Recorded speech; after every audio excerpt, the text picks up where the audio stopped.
ദൈവവുമായിട്ട് ഒരു സ്നേഹബന്ധം ഞാൻ വളർത്തിയെടുക്കണം. ഈ സ്നേഹബന്ധത്തിന് ഒത്തുകാരം ഞാൻ പറയാം. കവിതാക്കളുണ്ടാവും, കൂട്ടത്തിലുണ്ടാവാം, നമുക്കറിയാവുന്നവരുണ്ടാവാം. വിവാഹം കഴിയുന്നവരെ എത്ര നേരം വേണമെങ്കിലും കണ്ണിൽ നോക്കിയിരുന്നാൽ ഇരിക്കാൻ പറഞ്ഞാൽ അവരിരിക്കും. വിവാഹം കഴിഞ്ഞ പിന്നീട് ഒരു നിമിഷം കണ്ണിൽ നോക്കിയിരിക്കാൻ പറയുമ്പോൾ ബുദ്ധിമുട്ടാണ്. അല്ലെങ്കിൽ അതിന്റെ ധൈര്യം വളരെ തുച്ഛമായി മാറും, കുറഞ്ഞതായിട്ട് മാറുന്നത്. എന്തുകൊണ്ട്? അതുവരെയും എനിക്ക് സ്നേഹിക്കുവാനുണ്ടായിരുന്നു, അല്ലെങ്കിൽ എനിക്ക് സ്നേഹം പ്രകടിപ്പിക്കാനുണ്ടായിരുന്നു. ഇത് കഴിയുമ്പോൾ സ്നേഹപ്രകടനങ്ങളും പോയി, എന്നോടുള്ള സ്നേഹവും പോയി.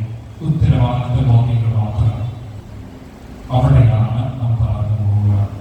അവിടെ എന്നെ സൃഷ്ടിച്ചവൻ എന്നെ സ്നേഹിക്കുന്നവനിലേക്ക് നോക്കുക എന്ന് പറഞ്ഞാൽ ഈശോയുടെ കണ്ണിലേക്ക് നോക്കി പ്രാർത്ഥിക്കുവാൻ എനിക്ക് സാധിക്കണം. ഈശോയുടെ രൂപമോ കുരിശിലോ ഏറ്റെടുത്താൽ ആ കണ്ണിലേക്ക് നോക്കി സംസാരിക്കുന്നതിനെയാണ് പ്രാർത്ഥന എന്ന് പറയുക.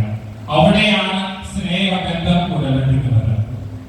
ഒരു നിമിഷം വീഡിയോയിലേക്ക് ചെല്ലുമ്പോൾ നിങ്ങളുടെ കൂടെയുള്ളവര് നല്ല മക്കളോ ചെറുമക്കളോ ആരോട് തന്നെയാലും സംസാരിക്കുമ്പോൾ നമ്മളൊന്ന് മുഖത്ത് നോക്കി കണ്ണിൽ നോക്കി സംസാരിച്ച് ചെയ്യുക. അവിടെ ഉള്ളിന്റെ ഉള്ളിലുള്ള പകയും വിദ്വേഷമൊക്കെ അകന്ന് മാറിയിട്ട് പ്രാർത്ഥിക്കുവാനായിട്ട് നമുക്ക് സാധിക്കും. അവിടെയാണ് സ്നേഹപ്പെരുത്തങ്ങൾ ഉടലെടുക്കുന്നത്. ഇല്ലെങ്കിൽ അല്പവിശ്വാസികളായി മാറും. അല്പവിശ്വാസം എന്ന് പറഞ്ഞാൽ തീരെ വിശ്വാസം ഇല്ലാത്തവരാണ്. പേരിന് മാത്രം വിശ്വാസത്തിൽ ജീവിക്കുന്നവനായിട്ട് മാറും.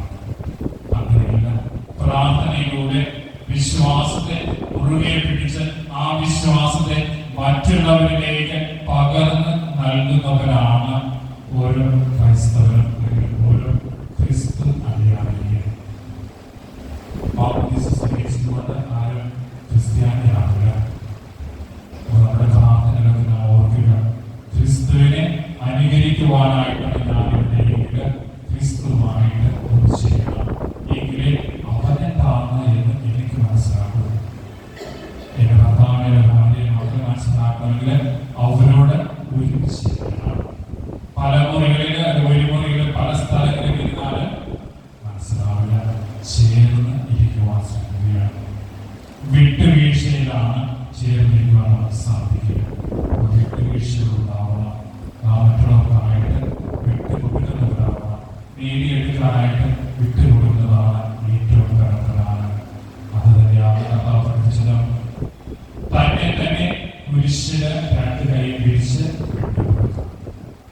വിട്ടുകൊടുത്തപ്പോഴാണ് പാപത്തിന് അകപ്പെട്ട മനുഷ്യനെ നേടിയെടുക്കുവാൻ സാധിച്ചത്.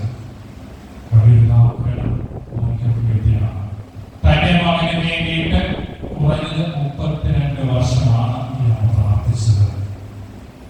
ആ കരങ്ങൾ ഉയർത്തി ഈശോയിലേക്ക് പ്രാർത്ഥിച്ചപ്പോഴേ തന്റെ മകന് നല്ലത് വരുത്തണേ, അനുഗ്രഹിക്കണമെന്ന് നാം പ്രാർത്ഥിച്ചു.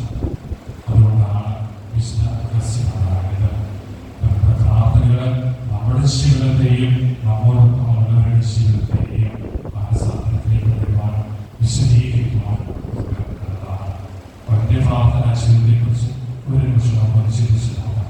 എന്റെ പ്രാർത്ഥനകൾ ഞാൻ യാചനകൾ മാത്രം ഒതുക്കുമ്പോൾ എന്നെ സൃഷ്ടിച്ചവരെ ആരാധിക്കുവാനും മനസ്താപപ്പെട്ട് എന്റെ തെറ്റുകളെ മനസ്സിലാക്കി അതിന് പിന്മാറുവാനും എന്നെ സൃഷ്ടിച്ചവരെ നന്ദി അറിയിച്ചുകൊണ്ട് എനിക്ക് വേണ്ട ആവശ്യങ്ങളും